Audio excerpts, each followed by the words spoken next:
တဝါများစွာဘေးရန်ကွာကျမ်းမာကြပါစေတတဝါများစွာဘေးရန်ကွာချမ်းသာကြပါစေမွေးနေ့ဝေးလာမြတ်သူငါကျမ်းမာကြပါစေမွေးနေ့ဝေးလာ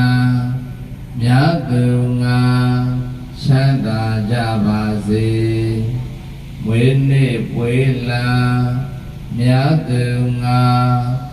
ရောဂါကင်းကြစေမွေးနေ့ရှင်မှာဘေးရန်ကွာအသက်ရှိပါစေ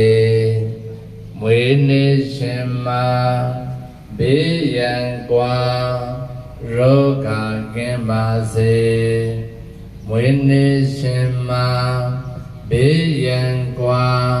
စေစိမ်တော်ပါစေ